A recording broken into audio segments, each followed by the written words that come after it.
Hello friends, स्वागत है आपको हमारे इस चैनल अवधि गुरुजी पर। आज हम आपके लिए लेकर आए क्लास 12 के स्टूडेंट के लिए फिजिक्स से 10 नंबर पक्का करेंगे। आज हम आपके जो ये क्वेश्चन कहाँ से आते हैं, चलिए आपको मैं पेपर उठा के दिखा देता हूँ। जो 10 नंबर है आपको पक्का कैसे होंगे। जो फ्रेंड्स ये 10 नंबर पूछे जाते हैं, जैसे पहला है बहुविकल्पी में ये 5 क्वेश्चन का, खा, गा, घा और ये इंडिया और चा, टोटल ये 6 क्वेश्चन यहाँ पर है। और फ्रेंड्स ये एक एक नंबर के जो क्वेश्चन है 4 क्वेश्चन, ये टोटल 10 नंबर क्वेश्चन बनते हैं। ये सभी क्वेश्चन मैं आपको टोटल आज 30 प्रश्न कराऊंगा, जिससे आपका ये टोटल 10 नंबर क्वेश्चन जो है आपको क्लियर हो जाएगा। तो चलिए, वीडियो बहुत ज़्यादा इंपॉर्टेंट होने वाली है, तो चैनल को सब्सक्राइब, अगर आपका वीडियो अच्छी लगे तो आप लोग चैनल को सब्सक्राइब कीजिएगा, वरना मत कीजिएगा। तो चलिए शुरू करते हैं वीडियो को।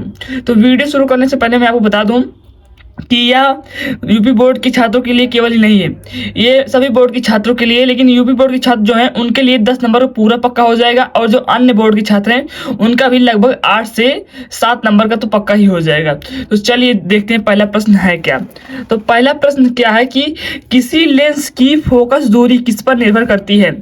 तो फ्रेंड्स ये बहुविकल्पी भी आ सकता है, और जो एक नंबर का बहुविकल्पी और एक नंबर क्वेश्चन दोनों सेम ही रहता है। ये एग्जामिनर जो होते हैं, मतलब जो प्रश्न बनाने, जो पेपर बनाने वाले लोग होते हैं, वो आपको बेवकूफ़ बनाने के लिए दे देते हैं। उसमें केवल टिक करना रहता है और उसमें थोड़ा लिखना रहता है। तो मैंने दोनों को मिलाकर बनाया है पेपर, मतलब दोनों को मिलाकर क्वेश्चन दिए हैं, जिससे आपका बहुविकल्पी का भी हो जाएगा और वो एक नंबर वाले क्वेश्चन भी हो जाएंगे। तो चलिए पहला क्वेश्चन देखते हैं। तो पहला क्वेश्चन क्या है कि किसी लेंस की फोकस दूरी किस पर निर्भर करती है। तो किसी लेंस की फोकस दूरी वक्रता, त्रिज्या और लेंस के पदार्थ के अपवर्तनांक दोनों पर निर्भर करती है फ्रेंड्स। तो दूसरा क्वेश्चन क्या है हमारा कि किरचॉफ का नियम किस भौतिक राशि पर आधारित है, जो कि बहुत ही ज्यादा इंपॉर्टेंट है। किरचॉफ का नियम पेपर में आता ही आता है, किसी न किसी, कभी 5 नंबर में आ जाता है, कभी 8 नंबर में आ जाता है, कभी 1 नंबर में आ जाता है, तो कभी 2 नंबर में आ जाता है। तो इसमें क्या दिया गया है कि किरचॉफ का नियम किस भौतिक राशि पर आधारित है। तो फ्रेंड्स किरचॉफ का जो नियम होता है वो पहला नियम होता है आवेश पर आधारित होता है, और पहले नियम को धारा का नियम कहते हैं। तो किरचॉफ का पहला नियम आवेश पर आधारित होता है। तो मैंने इसके साथ आपको ये भी बता दिया है कि एक क्वेश्चन में एक तीर से 2 निशाने कर दिए कि जबकि किरचॉफ का दूसरा नियम जो है वो कि ऊर्जा संरक्षण के सिद्धांत पर आधारित होता है। इससे आपको 2 क्वेश्चन पता चल जा रहा है।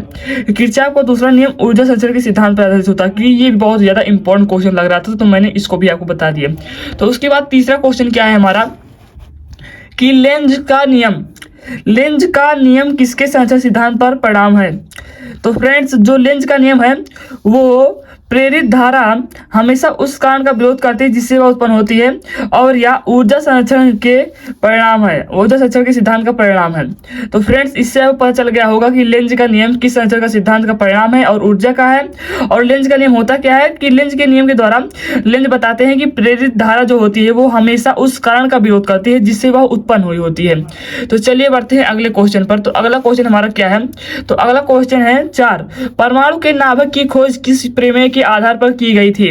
तो फ्रेंड्स परमाणु की जो नाभिक की खोज हुई थी वो रदरफोर्ड के अल्फा कण प्रकीर्णन ने, मतलब रदरफोर्ड के जो अल्फा कण प्रकीर्णन था उससे खोज की गई थी परमाणु की नाभिक सर्वप्रथम। और उसमें रदरफोर्ड ने क्या किया था, रदरफोर्ड ने एक स्वर्ण पन्नी पर अल्फा कणों की बमबारी करके परमाणु के केंद्र में एक धनात्मक, फ्रेंड्स थोड़ा कॉपी को ऊपर कर देते हैं जिससे आपको क्लियर दिखाई दे, मतलब कि रदरफोर्ड अल्फा कण प्रकीर्णन से इसकी खोज हुई थी, और रदरफोर्ड ने एक स्वर्ण पन्नी पर अल्फा कणों की बमबारी करके परमाणु के केंद्र में एक धनात्मक आवेशित नाभिक की खोज की थी। मतलब तब उनको ये भी नहीं पता था कि ये प्रोटॉन है कि इलेक्ट्रॉन है। तो इलेक्ट्रॉन तो नाभिक में होते नहीं है, वो तो कक्षक में होते हैं। तब इसीलिए उन्होंने क्या कहा, धनात्मक आवेशित नाभिक की खोज की थी। तो उसके बाद पता चला उनको कि ये प्रोटॉन है। तो 5वां क्वेश्चन हमारा क्या है कि रेडियोधर्मिता की खोज सर्वप्रथम किसने की थी। तो फ्रेंड इसका आंसर है हेनरी बैकेरल 1996 में। तो उसके बाद हमारा 6वां इंपॉर्टेंट क्वेश्चन क्या है फ्रेंड्स, आयाम मॉडुलन में मॉडुलन सूचकांक का मान समानता कितना होता है। तो फ्रेंड्स जो आयाम मॉडुलन होता है उसमें मॉडुलन सूचकांक का जो मान होता है वो होता है फ्रेंड्स 0 और 1 के बीच होता है।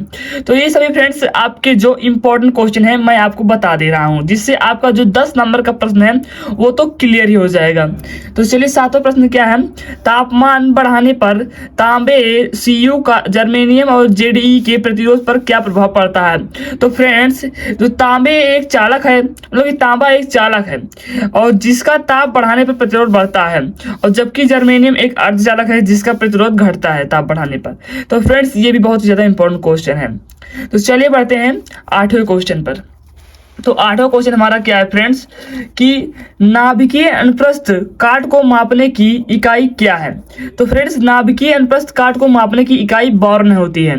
और इसके साथ हम आपको बता देते हैं कि जबकि रेडियोधर्मिता की सक्रियता को मात्रक जो होता है, सक्रियता का जो मात्रक होता है, मापने की इकाई होती है बेकुरल और क्यूरी होती है। ये भी बहुत ज़्यादा इंपॉर्टेंट था, तो मैंने इसके साथ दोनों ही बता दिया आपको।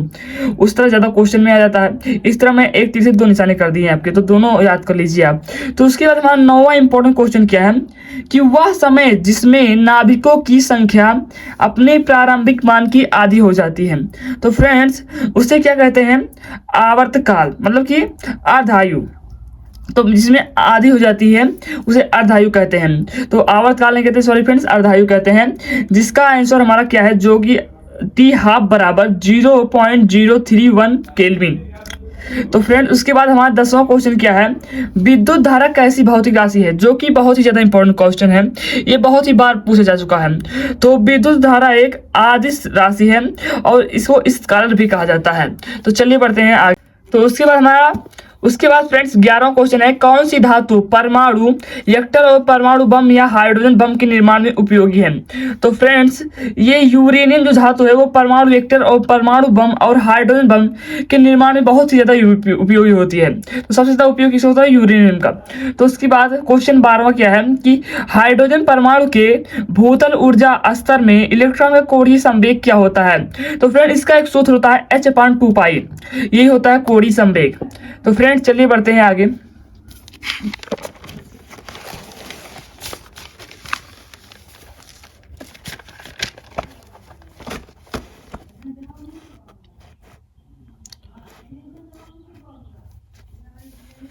उसके बाद फ्रेंड्स 13वां क्वेश्चन क्या है कि एक हाइड्रोजन परमाणु को आयनित करने के लिए आवश्यक न्यूनतम ऊर्जा कितनी होती है। जैसे कोई फ्रेंड्स हाइड्रोजन परमाणु है, उसको आयनित करने के लिए उसमें कितनी ऊर्जा दी जाती है।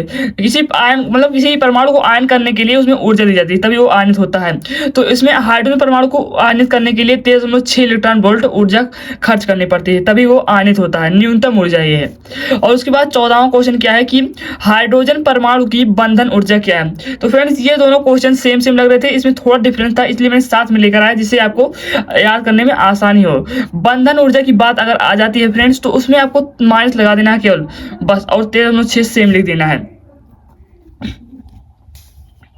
उसके बाद क्वेश्चन 15वां क्या है, हाइड्रोजन परमाणु की द्वितीय कक्षा में इलेक्ट्रॉन का कोणीय संवेग। तो फ्रेंड्स कभी कभी वो जो क्वेश्चन बनाते हैं वो लोग एक नंबर में भी न्यूमेरिकल पूछ लेते हैं, तो जिससे आपको करने में थोड़ा डिफिकल्टी होती है, लेकिन मैं आपको वो भी बता दे रहा हूँ। तो इसमें सूत्र क्या लगेगा, हाइड्रोजन परमाणु की द्वितीय कक्षा में इलेक्ट्रॉन का कोणीय संवेग निकालने के लिए सूत्र लगेगा n बराबर NH/2π। तो फ्रेंड्स इसमें कोणीय संवेग P बराबर NH/2π होगा। तो उसके लिए हमारा सूत्र क्या है कि n का मान यहाँ पर 2 रखा जाएगा और h का मान होता है 6.63 × 10⁻⁻⁴ जूल, और उसके बाद नीचे जो 2π दिया गया है पाई का मान रख देंगे। तो ऐसे करने के बाद सॉल्व करेंगे तो हमारा आ जाएगा 2.1 × 10⁻⁴ जूल प्रति सेकंड, इसका मात्रक होता है फ्रेंड्स। तो आशा करता हूँ आपको ये न्यूमेरिकल काफी आसान लग रहा होगा और आपको समझ भी आ चुका होगा। तो चलिए बढ़ते हैं अगले प्रश्न पर। तो अगला प्रश्न हमारा क्या है 16वां, परमाणु के अंदर अल्फा कण किस बल के कारण परिगणित होते हैं। तो फ्रेंड जो परमाणु के अंदर अल्फा कण होते हैं वो कूलाम्ब बल के कारण परिगणित होता है। तो उसके बाद हमारा 17वां क्वेश्चन क्या है फ्रेंड्स कि किसी धातु का परावैद्युतांक डाई इलेक्ट्रिक कांस्टेंट कितना होता है। तो फ्रेंड्स ये भी बहुत ज्यादा इंपॉर्टेंट क्वेश्चन था, हमें लगता है कि आप लोग को ये पढ़े भी नहीं होंगे।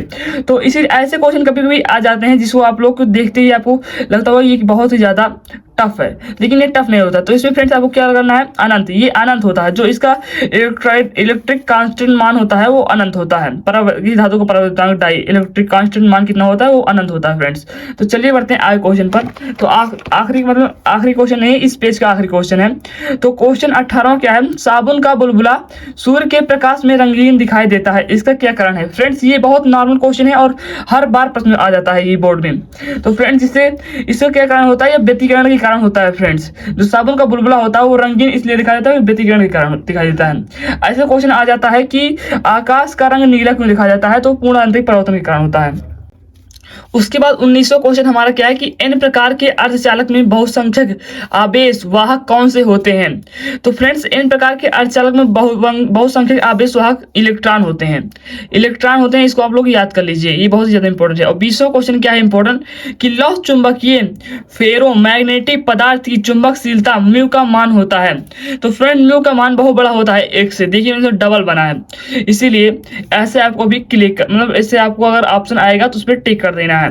उसके बाद हमारा 21वां इंपॉर्टेंट क्वेश्चन क्या है कि जब तांबे कापर मतलब तांबे को क्या पर कहते हैं, जर्मेनियम को कमरे के ताप पर 80 केल्विन तक ठंडा, यहाँ पर ठंडा किया जा रहा है, वहां पर गर्म कर किया जा रहा है, तो यहाँ पर उल्टा होगा, देख लीजिएगा किया जाता है, तो उनके प्रतिरोध पर क्या प्रभाव पड़ता है, तो उल्टा हो जाएगा, तांबे का प्रतिरोध यहाँ पर घटेगा और जर्मेनियम का जो है वो बढ़ेगा। तो फ्रेंड्स आप लोग पहले इसको पढ़ चुके होंगे, आशा करता हूँ आपको समझ में आ चुका होगा।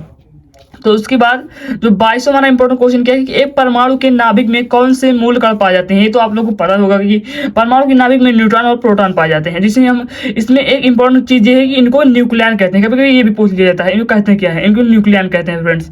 तो उसके बाद क्वेश्चन 23वां क्या है कि वैद्युत फ्लक्स का एसआई मात्रक होता क्या है। तो वैद्युत फ्लक्स का जो एक एसआई मात्रक होता है फ्रेंड्स, ये बहुत बार क्वेश्चन पूछा जा चुका है, इसीलिए मैं इसको लेकर आया हूँ कि वोल्ट मीटर होता है एक सिंपल, और एक होता है न्यूटन मीटर स्क्वायर प्रति कूलाम होता है।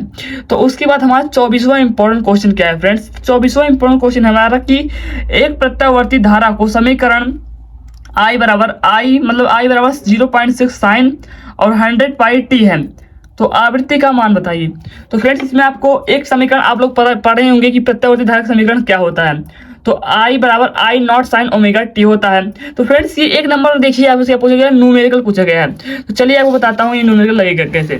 तो इस न्यूमेरिकल लगाने के लिए हम पहले यहाँ पर प्रत्यावर्ती धारा का जो समीकरण होता है उसको लिखेंगे I बराबर I not sine omega T, और यहाँ पर ओमेगा का मान क्या दिया गया है, देखिए यहाँ पर ओमेगा मान दिया 100 पाई, यहाँ से निकाल लेंगे, तो ओमेगा बराबर 100 पाई, और ओमेगा का सूत्र जो होता है वो 2 पाई में होता है। आपको ये सूत्र याद करना पड़ेगा तब ये सवाल लग पाएगा, ये सूत्र बहुत ज्यादा इंपॉर्टेंट है फिजिक्स में। तो आप लोग अगर आप लोगों को सूत्र नहीं मिल रहा है तो एक कमेंट कर दीजिए कि फिजिक्स के पूरी किताब का सभी सूत्र, तो मैं आपके लिए पूरे सूत्र का वीडियो बनाकर प्रोवाइड कर दूंगा। तो चलिए दिखाता हूँ कैसे लगता है। तो इसमें सूत्र होता है 2 पाई म्यू, और म्यू का मान मुझे निकालना है, आवृत्ति का मान मुझे निकालना है। तो म्यू बराबर क्या हो जाएगा, यहाँ पर पक्षांतर हो जाएगा तो ये नीचे चला जाएगा, ओमेगा अपान 2 पाई हो जाएगा, और ओमेगा का मान 100 पाई दिया गया है और 2 पाई से ओमेगा कट जाएगा तो 50 आ जाएगा, तो म्यू का मान क्या हो गया 50 हर्ट्ज।